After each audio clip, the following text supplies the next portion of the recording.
Okay.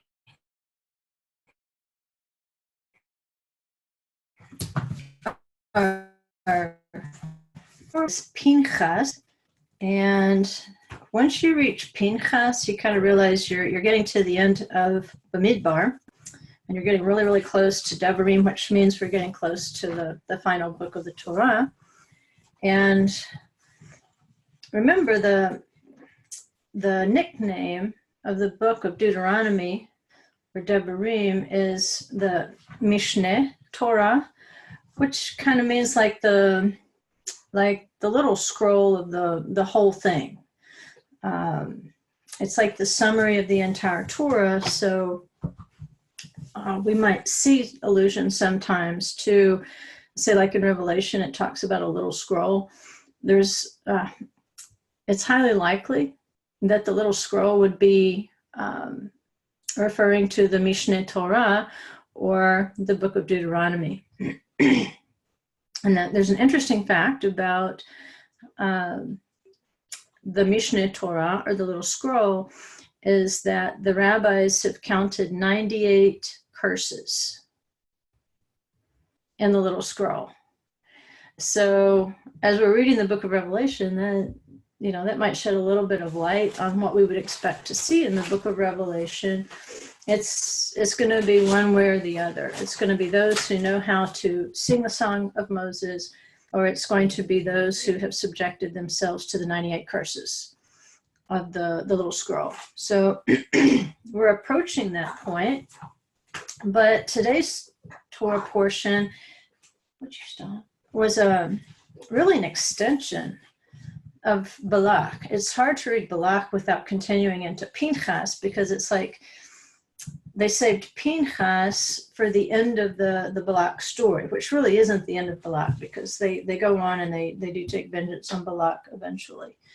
But it seems as though once we get into Pinchas, yes, we're reading some little stories about, for instance, the end of the story of Zimri and Cozbi, those who were lewd in front of the tent of meeting. And of course, we know Pinchas took up his spear and speared them through. And we'll look at something in this week's lesson that might explain why Pinchas chose that exact method of punishing Zimri and Cozbi. There might be some clues that would tell us why he would choose that method. And then it goes into some information here, which I really wanted to chase down, but I know we've done the daughters of Tzalafachad in previous years. And I wanted to, if I could, tie the whole portion together, even though my instinct really was to chase Tzalafachad's daughters. There's a lot of good information in that account. And it's an account that pops up on more than one occasion. So that tells you it's important. If it's coming up in two separate places in the Torah, then there's importance there.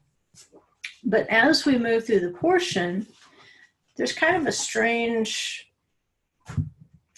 progression, because we're going from those items. We're going, basically, there's more genealogy that's in there. And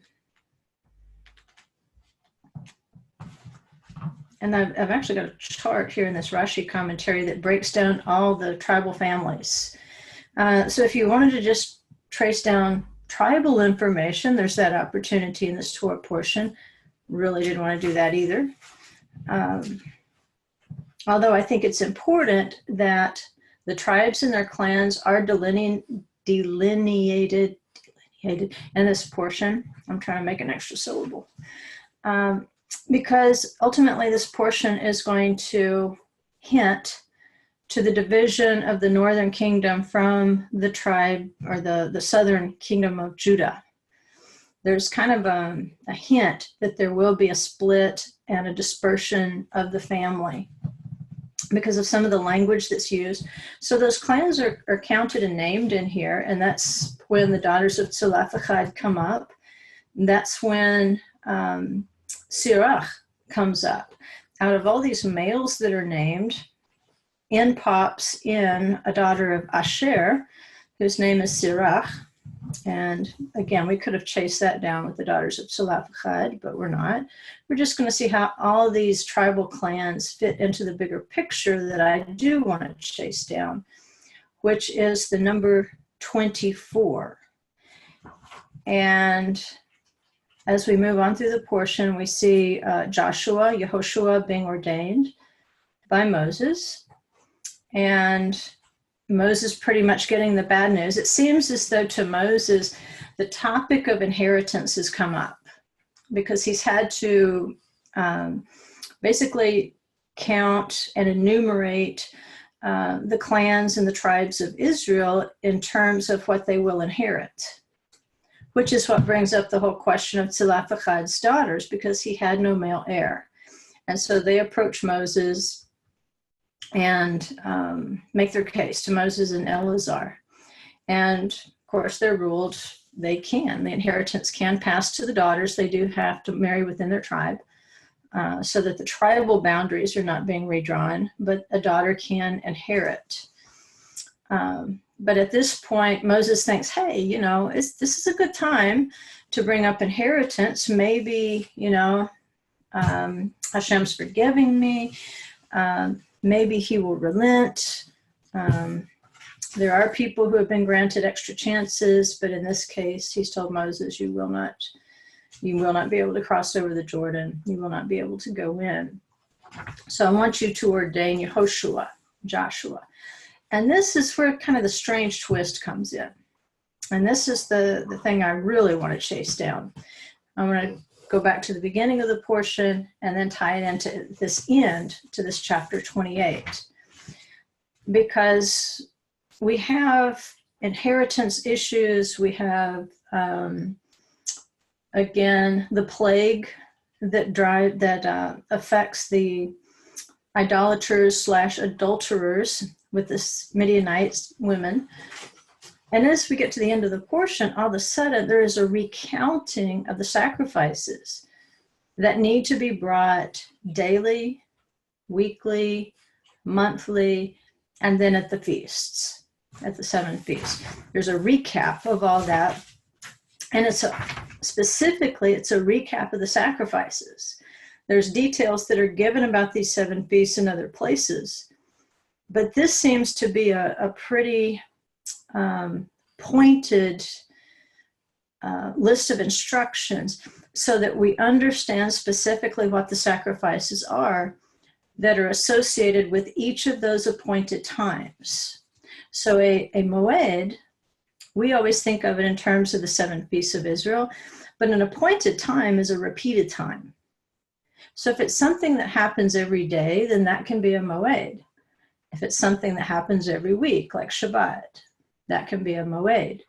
If it's something that happens every month, like Rosh Chodesh, that can be a moed. And then, of course, it also includes your festivals. So with each of these appointed times, there's going to be an appointed sacrifice. And it's heavy reading. If you just sit down and say, I'm going to read, Numbers chapter 28, by the time you get to Sukkot, you're really thinking, what's the point? Do we have to retell every single time what the sacrifice is? And the answer is yes, we have to. Because there's some interesting, and I believe prophetic things that we can derive from not just the types of sacrifices that we're bringing, but the numbers will tell us some things. Now, we can't break it all down. It'd probably take us a year just to go through chapter 28 and figure out numbers and types. But just to get an overview, I think we're going to see something that will decode for us how all of this fits together. And so let's get to it. Thank you to those who prayed for my voice. It's back. It's still not 100%, but it works, and I don't devolve into these coughing fits for an hour at a time. So thank you. I appreciate that. Share. And I've just entitled this 24. because that's what I want to look at. The number 24 and how it ties this whole portion together. And then once we see how it pulls the portion together, I don't know if we'll get there tonight, but definitely by tomorrow, we'll go over to the book of Revelation and we'll look at the 24 elders around the throne in relation to the 24s in this Torah portion, Pinchas.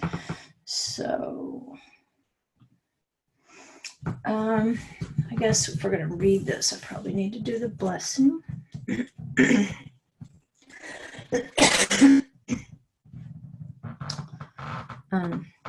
Baruch hu atah Adonai hamevorach, Baruch Adonai hamvorach, le'olam va'ed, Baruch atah Adonai Eloheinu melech haolam, asher bachar banu b'ha'amim, v'natan lanu et torato, Baruch atah Adonai noten haTorah.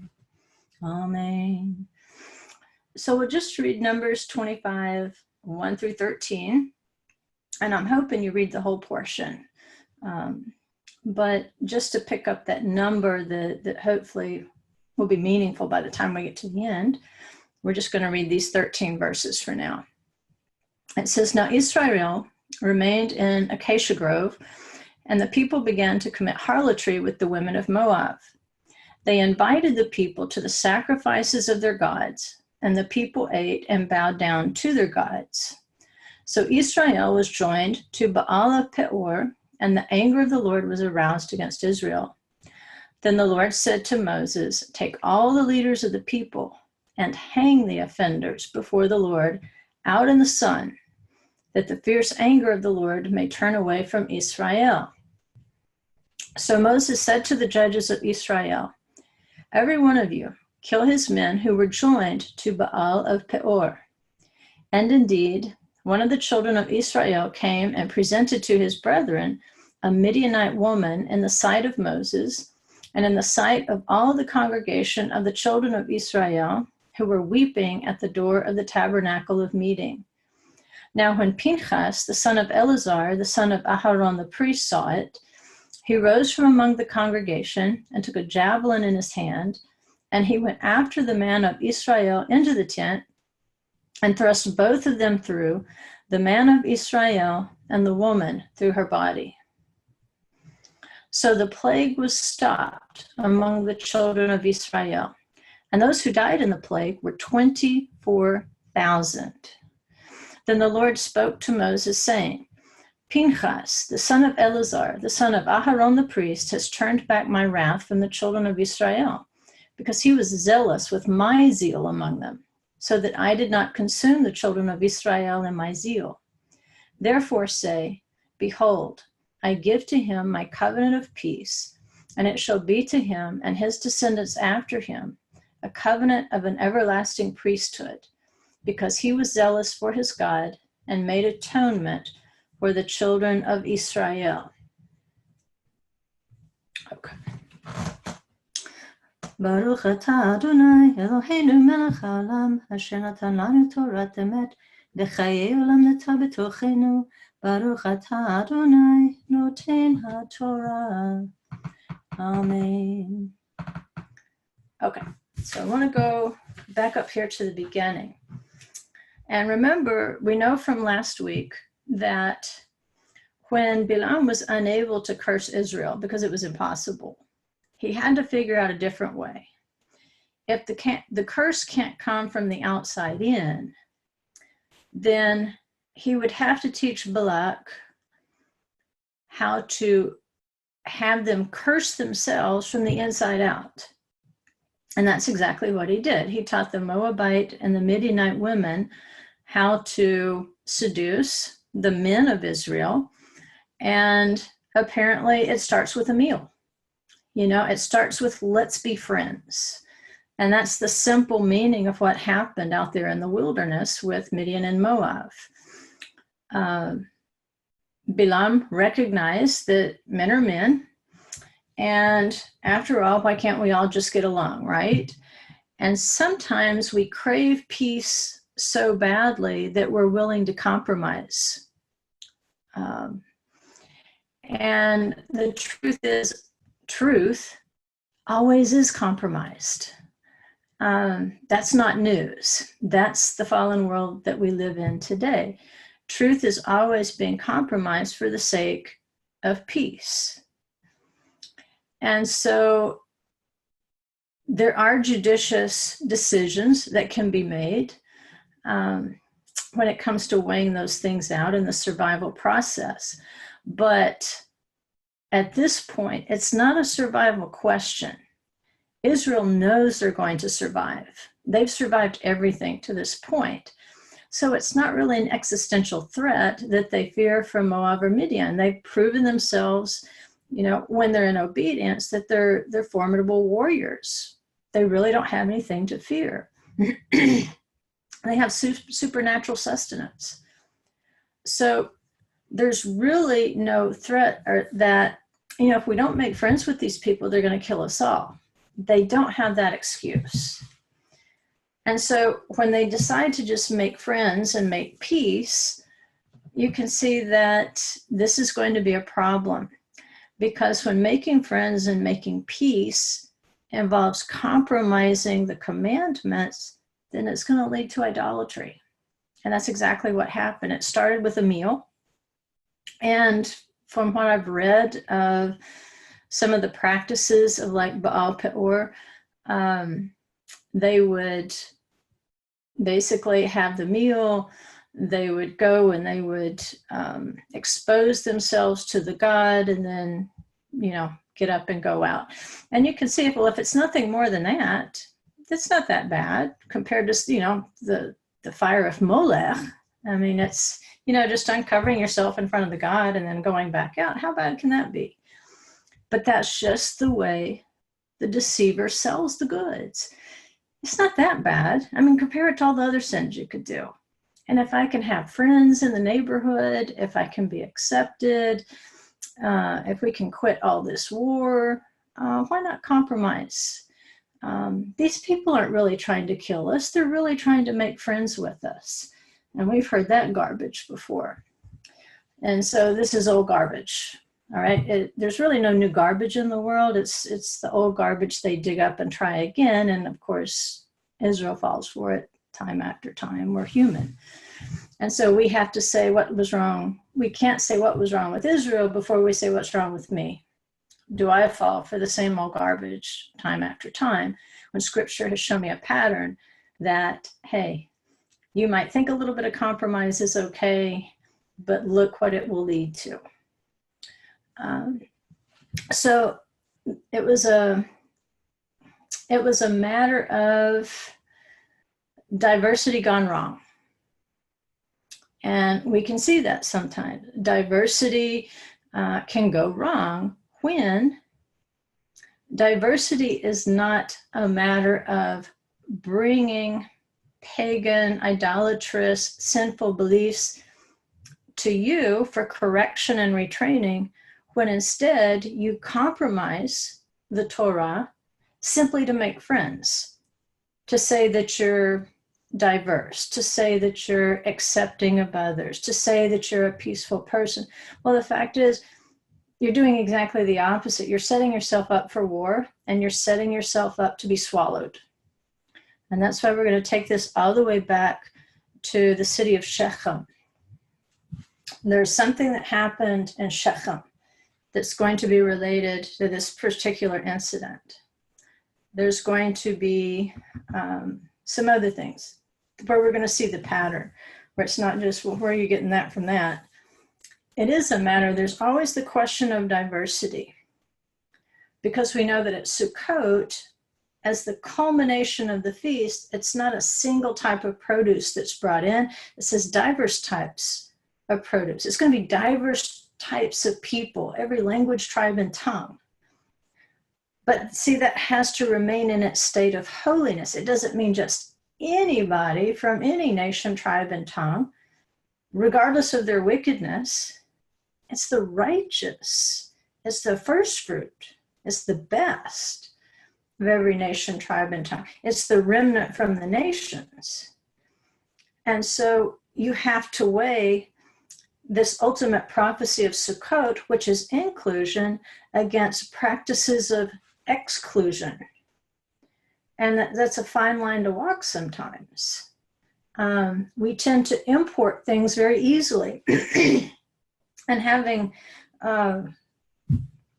watched a lot of Food Network while I was sick, I can say that food is probably number one in terms of what we share across cultures. Because I would notice these cooks, they would introduce themselves and they say, well, I specialize in Asian, or I specialize in Southwestern, or I specialize in French, or whatever the thing was, Italian. So they're identifying themselves with an ethnicity.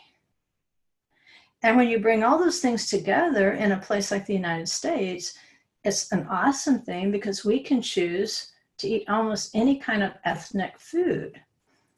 As long as we're eating kosher, then we're having the best of the best.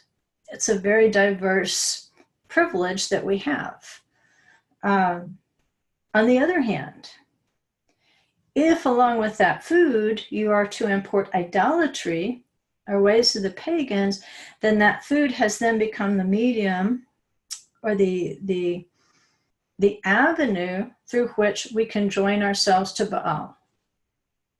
And when that happens, for the sake of diversity, for the sake of peace, then that's what we have to realize. We haven't really made peace by being accepting of everyone.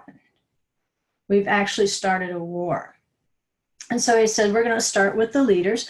And it says, as we move through here, it's not really till we get later down into the passage where it says that there was a plague going on because of this behavior. And again, it starts with food. I mean, just look. They invited the people to the sacrifices of their gods, and the people ate. What did they do first? They ate. Second, they bowed down. So it starts with the food, and then it leads to idolatry. So when you get down here, you realize, wow, I didn't realize there was a plague going on. But 24,000 people died in the plague over this issue. And at the heart of the issue is going to be inclusion or exclusion. And is there some ground in between there that the Torah is trying to teach us? Where the Torah has from the beginning taught us diversity of fruits after their kinds, beasts after their kind, human beings after their kind. So if it's introducing diversity, then how do we determine holiness? Holiness is defined by exclusivity. The question is going to be, who do we define as being part of our exclusive group? And who do we exclude? Well, it's actually not by skin color. It's not by ethnicity. What we're going to see in the Torah, that those whom we include are those who follow the same set of rules, the same commandments, the same word, and who do not compromise that word. Those whom we exclude are those who rebelliously and blatantly do not. But then as we get into the book of Jude, or the letter of Jude, we'll realize there's actually some out there on the fringes. And we say, well, if it was as easy as knowing these people obey God, they're included. These people don't, they're excluded. But then Jude introduces something from the Torah portion that says, you know what, there's people out there on the fringes that need to be salvaged. And so, once again, the Torah makes everything hard. It's not in or out. It's in, out, and on the edge. And how do we salvage those? And how do we figure out who is actually to be excluded? And a lot of times it's not going to be up to us. In this case, Pinchas picked up on it pretty fast. And we know that it wasn't a self-indignation or a self-righteousness that impelled him, because the wording tells us, it says, he was zealous with my zeal among them. So there's a difference. We can be zealous for Adonai. We can be zealous for Zion. But if there is one shred of self-righteousness in that act, then we've done the wrong thing. And so we have to be really careful of saying, you know, I'm just zealous for the Lord. That's why I'm being so hard on people. Well, maybe you are, maybe you aren't. Maybe there's a zealousness that has twisted itself around a sense of self-righteousness. And if that's the case, it's not straight. It's crooked. But because in this particular case, Pinchas did not try to twist his own indignation around the holy ones, it was what he experienced was purely the zeal of Adonai in that instance. And so he says, behold, because of this, I've given him my covenant of peace, because he was willing to make war and show you the principle of exclusion and how it has to apply in watching, guarding, protecting my covenant. Therefore, what he risked was basically being ostracized. Because remember, the Israelites have a habit of ostracizing Moses and Aaron when they get killed for their own rebellion. When it's actually a supernatural death, they always turn around and blame Moses and Aaron for what they did, because there's a death. And so when Pinchas takes up that spear, he is risking that same ill will from the Israelites. Say, well, why did you kill him? I mean, he wasn't attacking you. He wasn't harming you. He was just making love, not war, and you had to kill him.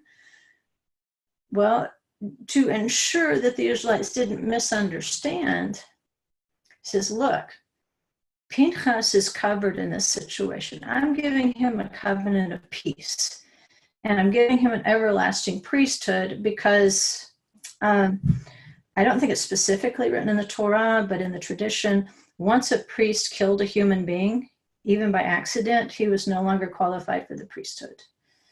A priest who had taken a life could no longer officiate. It didn't mean he wasn't a Cohen, it just meant he couldn't officiate in the temple. So he's saying, I'm going to extend my peace so that I'm not taking from him his ability to officiate in the priesthood, because his zeal was pure. And in his zeal, he actually covered the children of Israel from more sin. It got their attention. And, you know, of course, the Levites had the cousin Levites here do have a history of taking up arms against their brothers. So maybe with that threat, oh my goodness, we're getting the priests and the Levites involved in this problem. It probably got their attention, because when Levi took up a sword, it was a bad scene. So what does Sukkot have to do with it? Like I said, if we continue on through the parasha, as we get to the end, we realize that it's terminating at Sukkot and the Sukkot sacrifices. And we started out with the question of really Sukkot. How do we include the nations? But how do we do it in the prescribed holy way?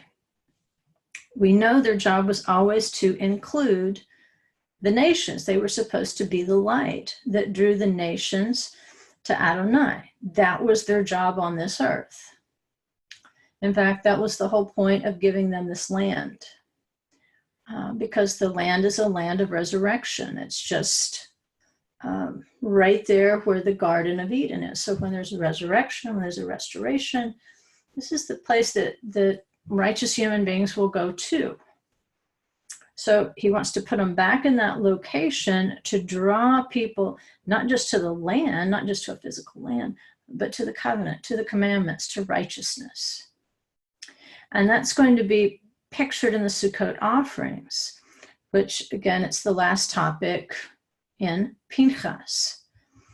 But it could be that something went awry in this incident with Zimri, and Zimri should sound familiar to you because we had a lesson not too long ago on Zamar, which means to play on a harp or to prune something or to plant something. So something went wrong in this incident with Zimri that could possibly be corrected by including this reminder in the portion of the sacrificial offerings. So in the sacrifices of the appointed times, as you go through there, and really, I mean, at least once this week, read through chapter 28, even though it feels like you're wading through molasses. The more you wade through it, the clearer the molasses can become each year. You won't get it in 1 year, but the more you go through it, the clearer all this stuff becomes. And basically, I mean, sometimes there's going to be a goat tossed in there. But the basic recipe of the sacrifices is going to be of 3 kinds. You're either going to have bulls, a ram, or lambs. And when we're talking about the festival sacrifices or the extra sacrifices, like say on Shabbat, you'll have an extra sacrifice. On the feast, you'll have the extra sacrifice. You're probably familiar with your Seder plate. If you've ever done a traditional Jewish Seder, you know that there's an emblem on that Seder plate usually to represent the extra sacrifice or the Musaf sacrifice for the festival.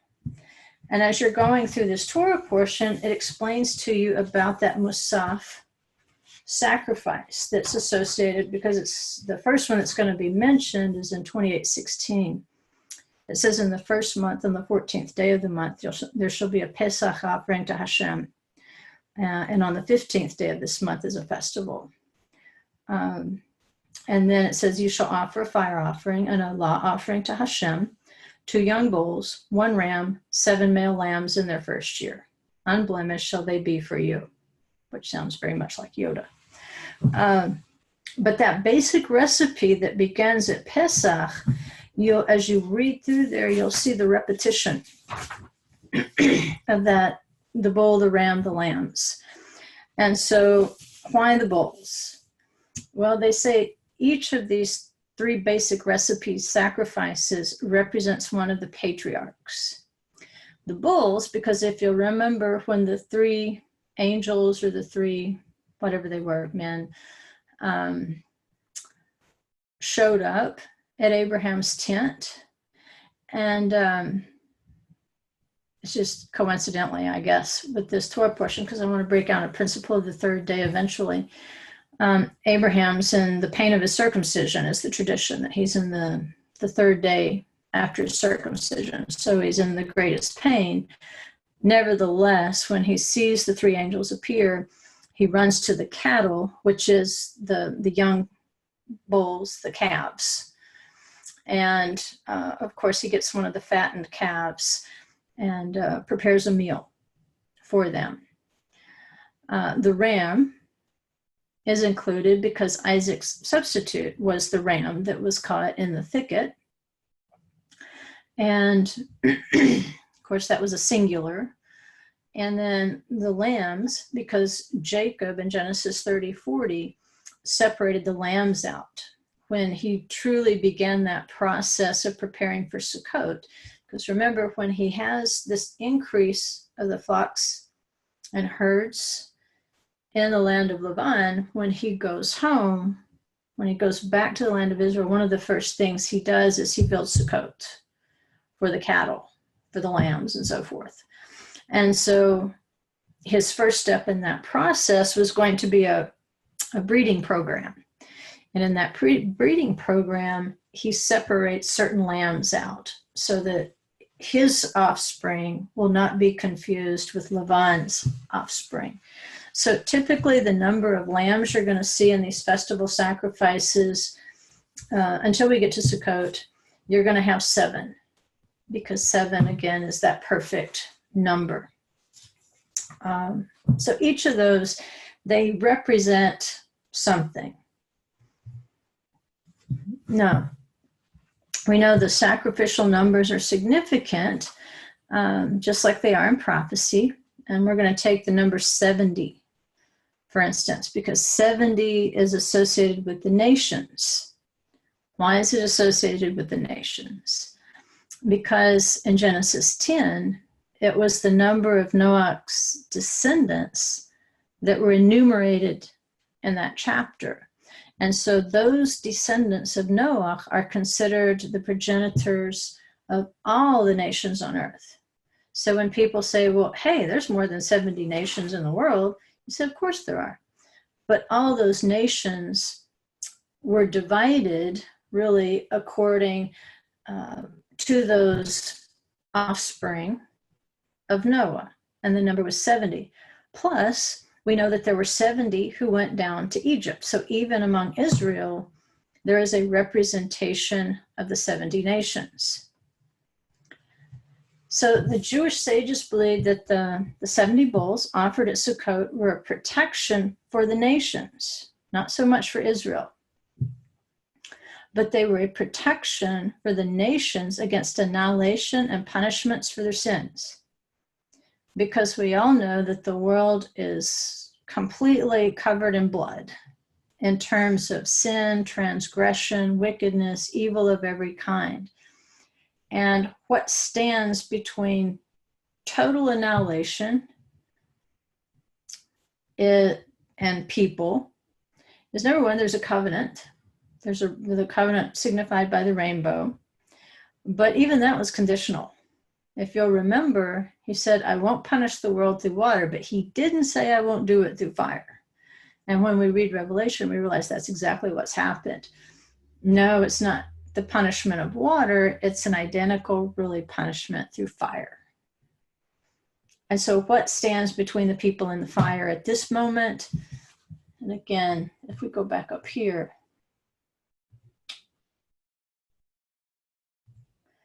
one of the things that was going to make atonement for Israel, it says, take all the leaders of the people and hang the offenders before the Lord out of the sun, so that the fierce anger of the Lord may turn away from Israel. So there's the idea there, if you'll go back and research Peor, I think we've studied it in years past, what that means in the burning of Peor.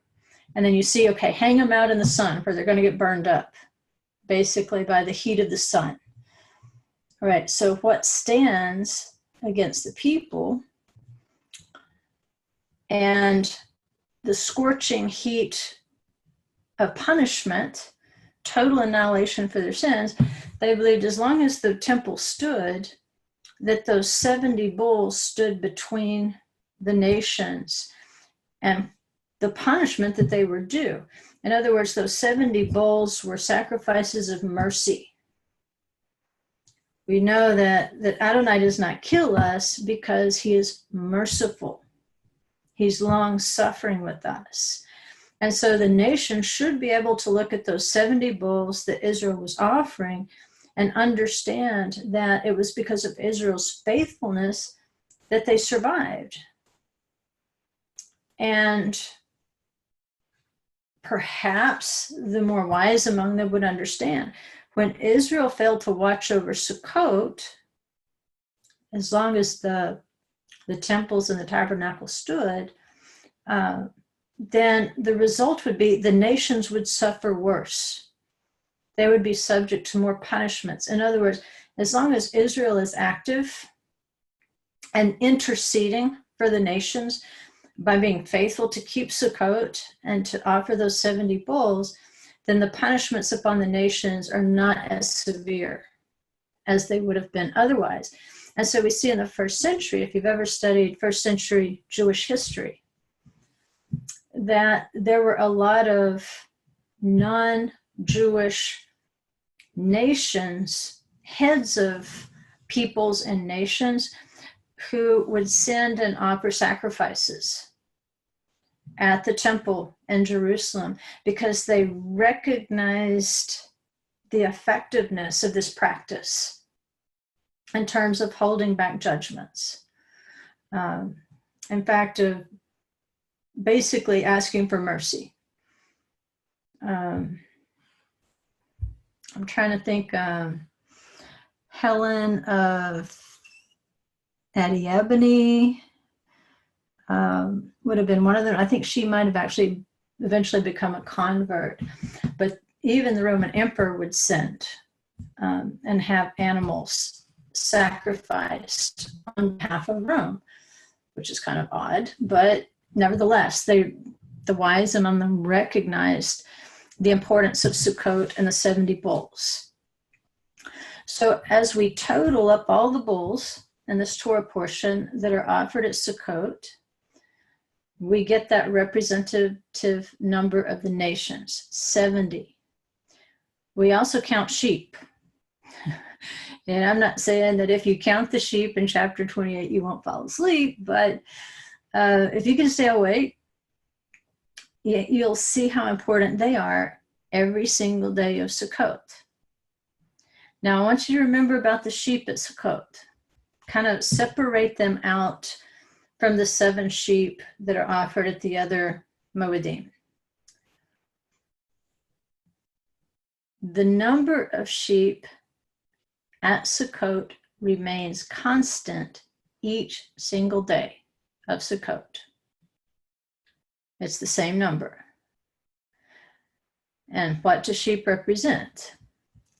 Ultimately, remember I said where we're going eventually is to show how this number 24 is going to be related to the separation of the kingdom. So in Jeremiah 50:17, we see that sheep represent Israel, particularly after the rebellion of the northern kingdom against Judah. Remember, Jeroboam splits off the northern kingdom and leaves Rehoboam in Judah. And so after that, the kingdom is fractured. You've got northern kingdom, and then you've Israel, then you've got Judah. Whereas they were united under David and Solomon, we don't see that again, right? At least not yet. So how do we know that sheep represent Israel, especially after the rebellion? Because it says Israel is a scattered flock. The lions have driven them away. The first one who devoured him was the king of Assyria. And the last one who has broken his bones is Nebuchadnezzar, king of Babylon. So here again, he's not just defining for us who the sheep are. He's telling us that the reason these sheep are scattered is because the king of Assyria devoured or consumed the northern kingdom, and then Nebuchadnezzar consumed Judah. And that's exactly the threat. And that's why we're going to go back to Shechem eventually. That was the threat of Midian and Moab.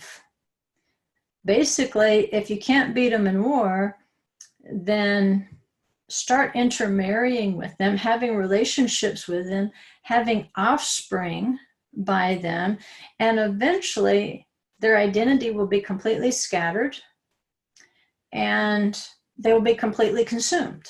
They will completely lose their identity. And their identity has always been and will always be that they keep the covenant, they keep the commandments. And that's been the danger of the United States especially. I saw a figure not long ago that said by 2030, I believe, and I'm not sure if it was referring just to the United States or other nations outside of Israel, but they said Jews outside the land of Israel will have completely lost their identity as Jews, and the main population of Jews will be in Israel itself.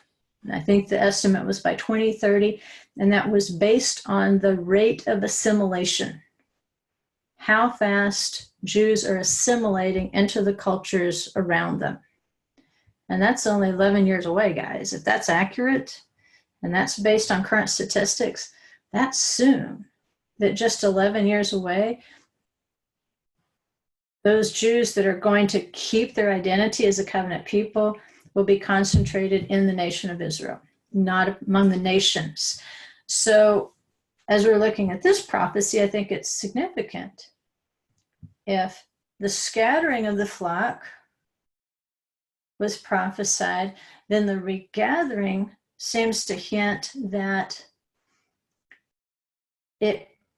we know that the nation of Israel was started by a lot of socialists, basically, who were just escaping persecution. You'd be surprised if you look back in the history of Israel in the secular government and realize how many of those leaders were agnostic or atheists.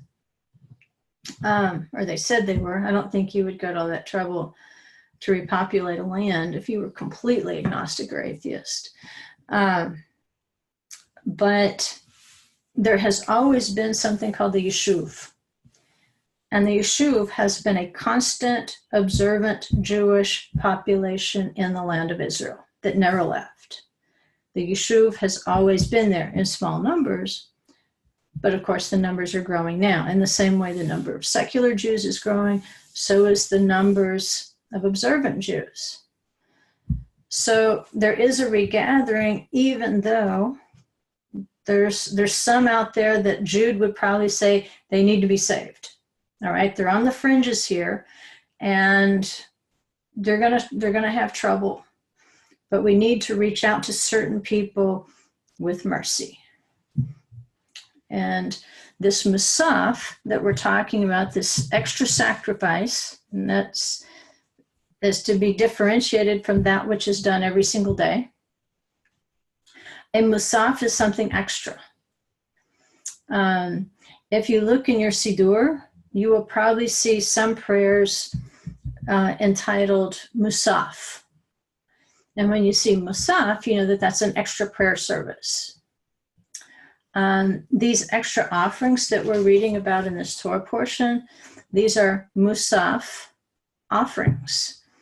And you say, well, where did they get the idea of Musaf prayers? They got it from the Musaf offerings, because you can't offer the Musaf offerings anymore. So what do? They substitute prayers. Like they said, the calves of our lips is what we'll offer.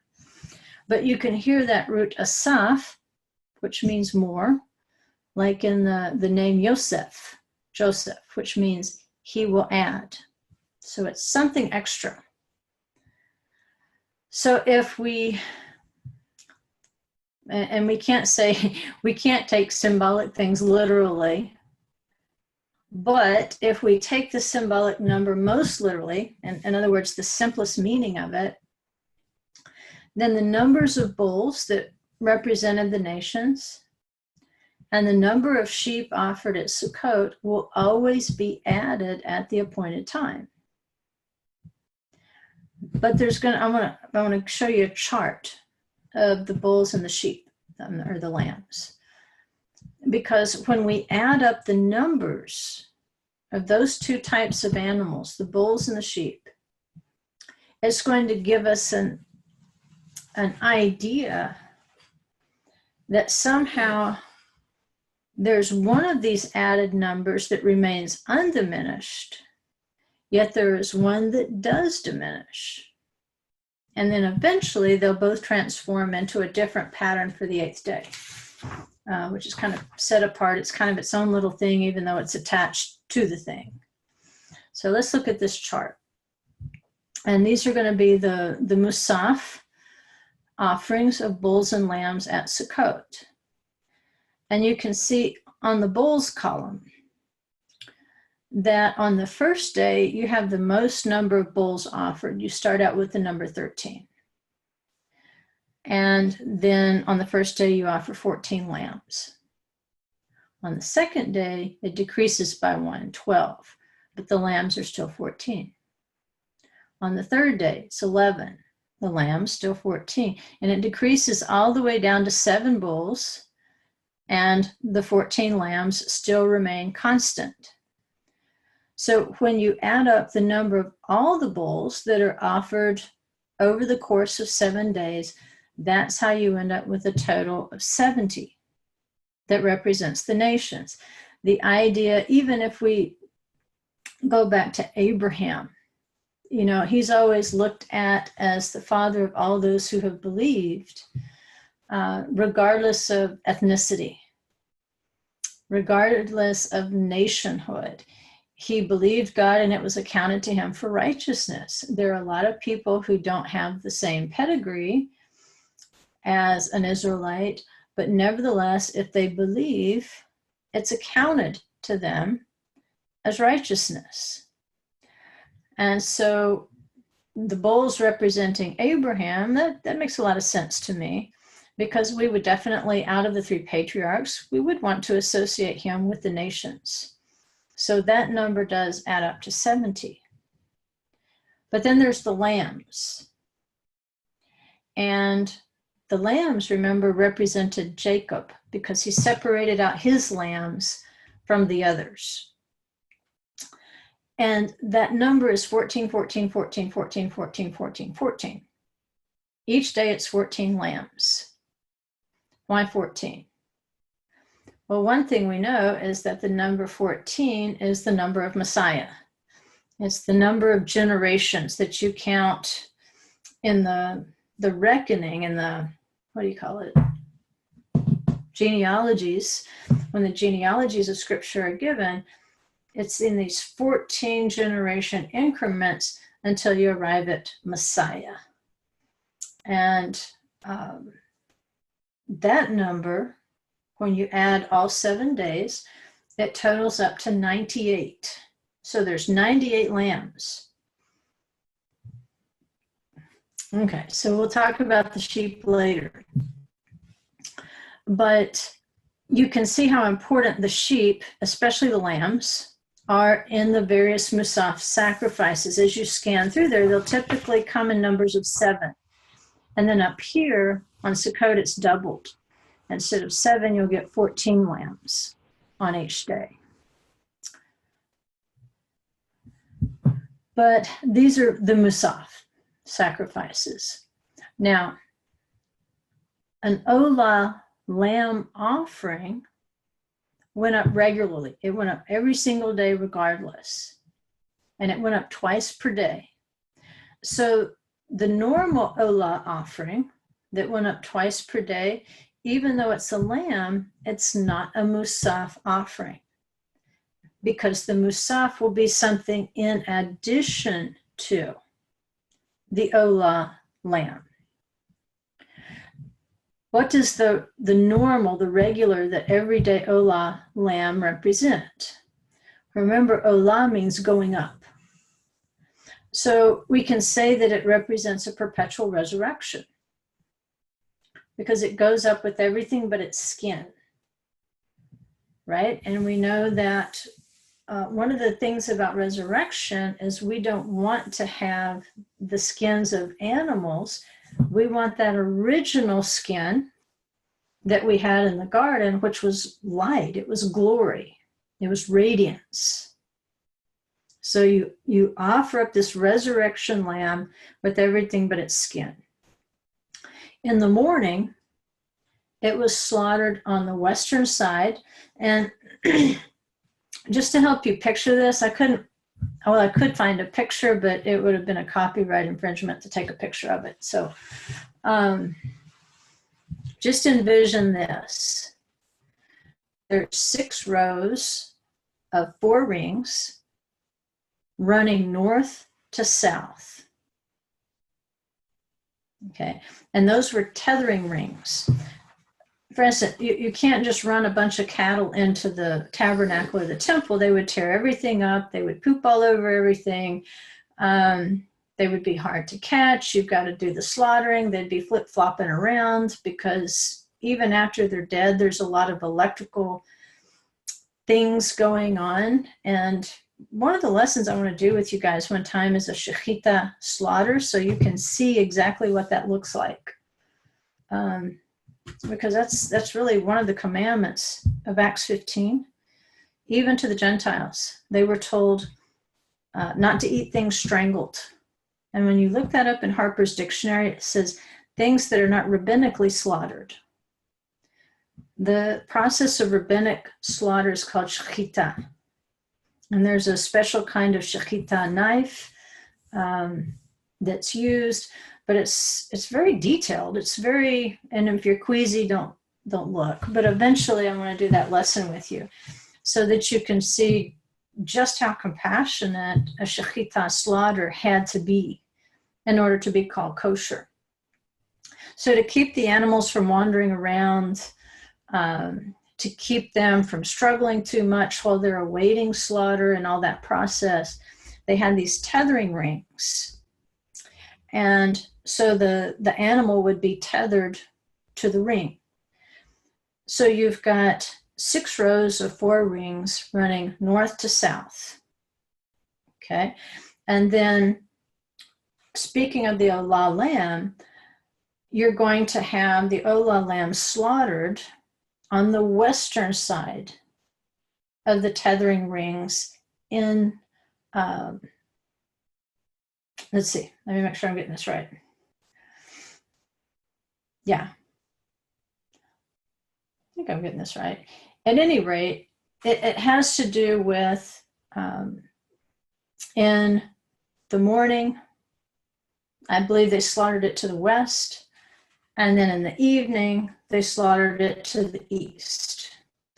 In other words, it represented that 24-hour cycle.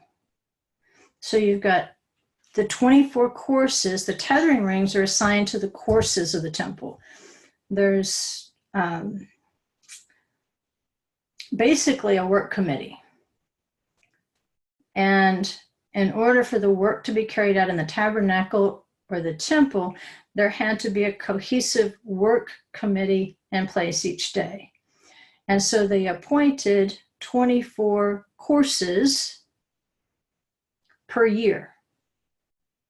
And so they would work through these 24 courses. They had an assigned group, the Levites, the Kohanim, and then I'm even going to show you where the average everyday Israelite could be called upon to serve in a course. So basically the Ola offering, everything about it is screaming daily. From the slaughter on the eastern and the western sides to show you the rising and the setting of the sun, to the 24 courses, the 24 rings, slaughtering rings. But it was just to show you it was perpetual. So when Yeshua, we see him as an Ola lamb, as a resurrection offering, then we realize that his resurrection is not one where the clock will run out on us. The sand won't run out of the timepiece. It's a perpetual. It never stops, no matter what. Right? So that's one way of looking at the daily offering. But what we're looking at in this Torah portion is not just the daily, we're looking at the Musaf. We're looking at the extra ones and saying, what can we find in the extra ones? And we don't really want to deal with the 8th day this year. I think it's too much to get into it, and it's way more mystical. I think we have to get a grip on the 7 days of Sukkot first and the 7 feasts. And the reason I think we need to get a better handle on the regular offerings as well as the Musaf is because of what it says in this Torah portion. In Numbers 28:1, it says, "Then the Lord spoke to Moses, saying, command the sons of Israel and say to them, you shall be careful." That's the translation. The actual Hebrew word is tishmeru. Tishmeru. And in tishmeru, you hear the root word shamar, like shomer. If you're observant of the Shabbat, you say shomer Shabbat or shomrei Shabbat, depending on whether you're part of a group or not. So that word there, shamar, means to guard, to watch over. So he says, you shall watch over to present my offering, my food for my offerings by fire, of a soothing aroma to me at their appointed time. So he's saying, just knowing the appointed time is not enough. He's saying you have to watch over that appointed time. There's something about these appointed times that makes it very important for you to be careful, for you to watch over it.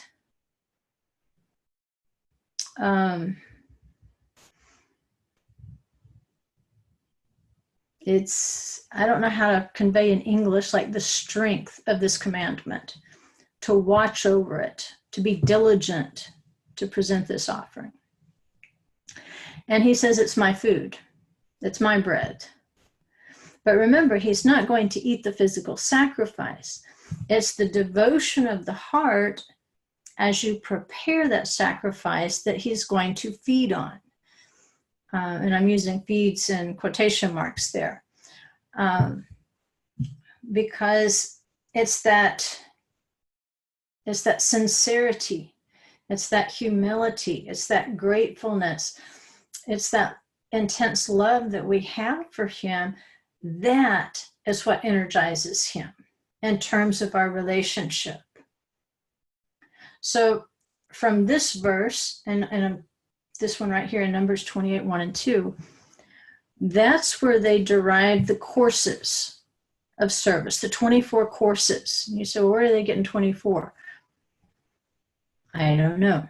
Maybe it's in the context of the 24,000 who fell. There might be some other 24s.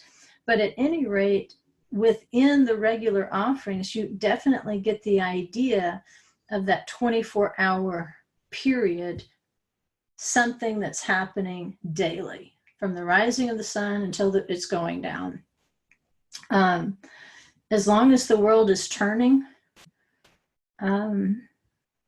we're going to have those 24-hour days. A day will still be a day. So from that verse is where, in the tradition, they believe that they derived the 24 courses of service.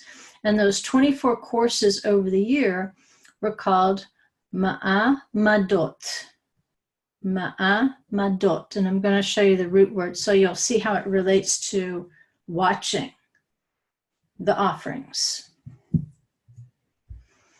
So again, Tishmeru with Shamar is the root word, is the commandment. And this is a perpetual commandment. You can't watch the offering today. So how do you keep the commandment to guard, to watchfully look at the offering? Well, there again, I think it goes back to our mindfulness, to our sincerity as we're studying the commandments. And then we study their symbolism. What do they mean? How can I walk them out today? To me, that's keeping watch over. Even if I can't literally take a lamb to the temple, or even if I can't literally go to the temple and fast and pray, I can still be diligent to study and to keep those portions that I can, and then the rest of it keep in my heart. And that's what it said about Mary. When she heard the prophecies of Yeshua, she didn't really know what to say other than, like Baruch Hashem. But she would keep things in her heart. Like when Yeshua said, don't you know I have to be about the Father's business? She's like, I don't exactly know what you're talking about, but I'm going to keep it in my heart. I'm not rejecting it. In other words, you receive it. And I'm going to show you how that receiving word is part of what it's talking about here. When you watch over something in that context, you are also going to receive that something into yourself, and you're going to welcome it as something promised. In other words, you will accept these sacrifices as you learn about them and say, you know what, these were all promising something that has been fulfilled and perhaps has yet to be fulfilled in its fullness. Maybe, in its fullness, I'll understand them, if nothing else. But I believe they do have an eventual greater application. So it's broken down into the things we're supposed to watch over. The Daily Ola Offerings, evening and morning, we have to watch over those. Because remember, they represent a perpetual resurrection. The weekly Shabbat offerings, there's a Musaf on Shabbat. We have to watch over that offering of Shabbat. If you're keeping Shabbat to the best of your ability, to my way of thinking, you're being mindful, you're being careful to watch over that sacrifice. There are first of the month offerings. Now, I don't know how you mark or observe first of the month offerings. I know that River of Life down in Lucedale observes Rosh Chodesh, and they do some really cool things. Maybe if I can get Mark or Tammy on here one night, I can have them give you a little summary of how their congregation observes Rosh Chodesh.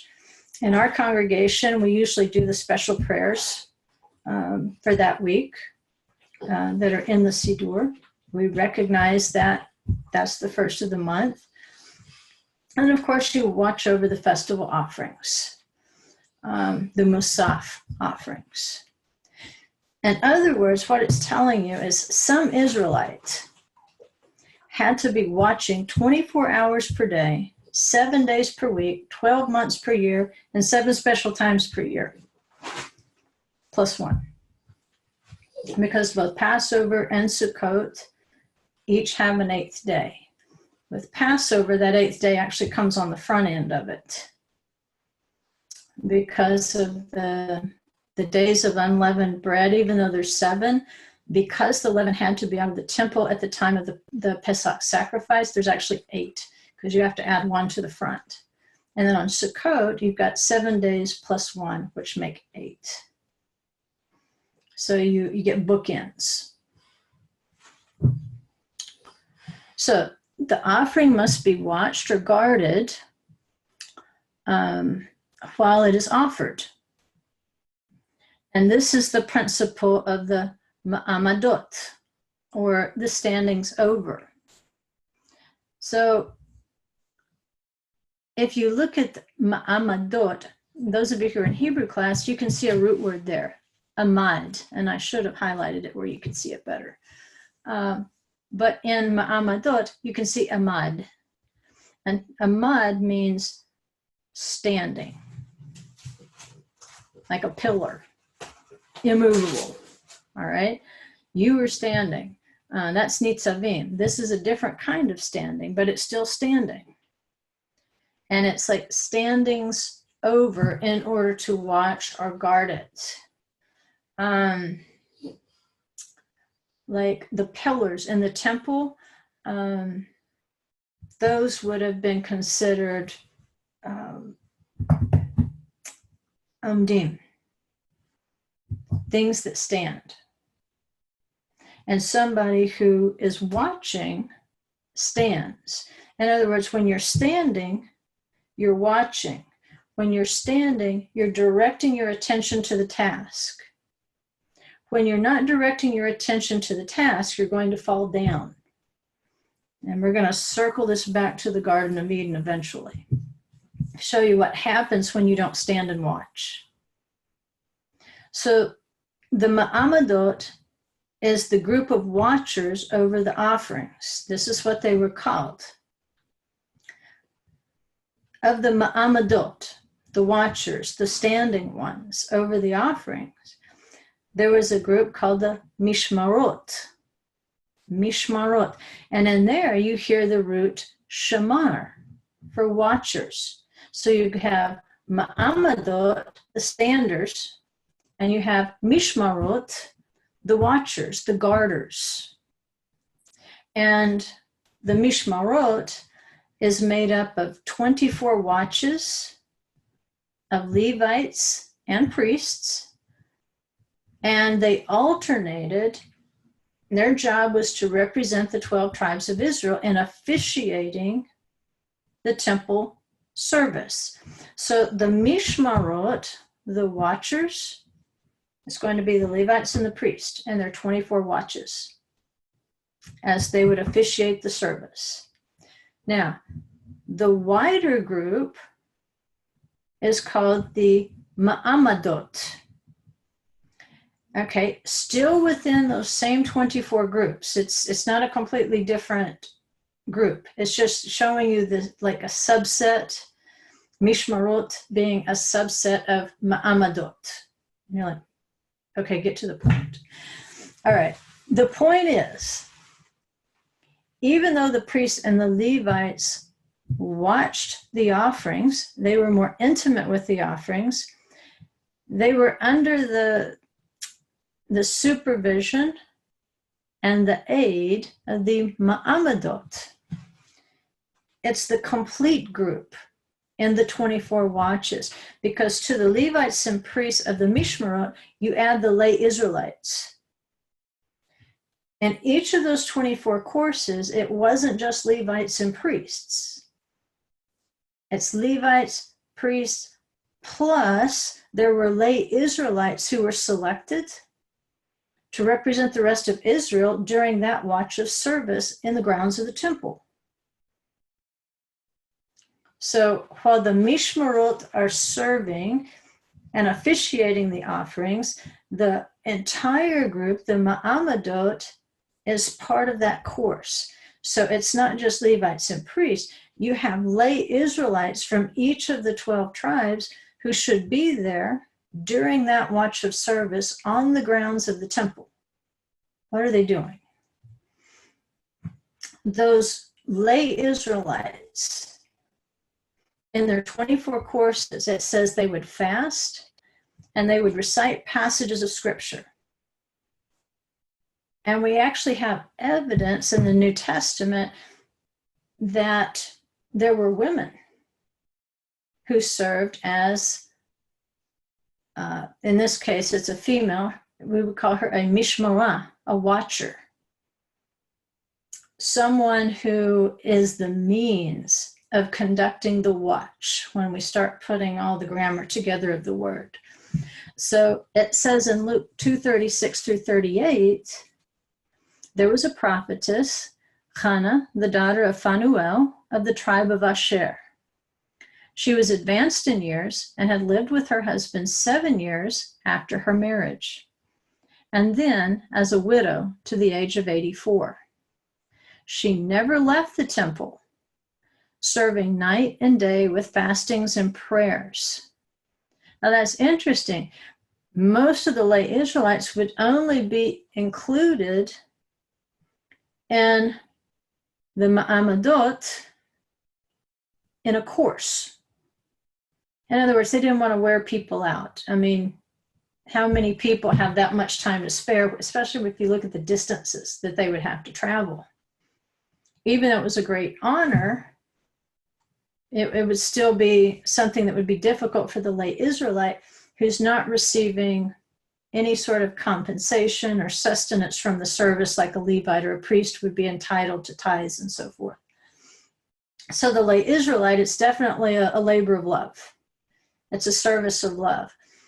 This Mishmarah says she never left the temple. She was part of every single course, and it says serving night and day with fastings and prayers. She is watching over those offerings, and she's doing exactly what the definition of the Mishmarot is. In fact, Mishmarot, it actually is feminine. Just like Maamadot, even though it's male priests and Levites, the word itself is given a feminine ending, ot. And when we see Hannah, we see a mishmarah, feminine. And remember, the female frequently is going to represent the Holy Spirit. So she never left her course. She stayed there night and day doing the exact thing you would expect a mishmarah to do. She fasted and she prayed. That was the job back here of the Maamadot, the standing ones. They were like pillars in the temple. Because remember, standing and a pillar are the same root word. And so that's where we get verses like, he that overcomes, will I make a pillar in the temple of my God? What is a pillar in the temple of my God? It's one of the Maamadot. It's one of the lay Israelites who has accepted the opportunity to go and to serve while the priests and the Levites are conducting the service, and their job would be to fast and to recite passages of scripture, which is actually prayer. Most Jewish prayer is scripture. So Hannah, she's serving as one of the Maamadot. And it says, at that very moment, she came up and began giving thanks to God and continued to speak of him to all those who were looking for the redemption of Jerusalem. Now, let me check my time right here, because this is kind of involved. And wow, I can't believe that much time has gone by. Okay, I'll pause here, and then we'll get into the words, what she was actually, the connection here with our Torah portion and the words that are going to be used here to get us back to these 24 watchers.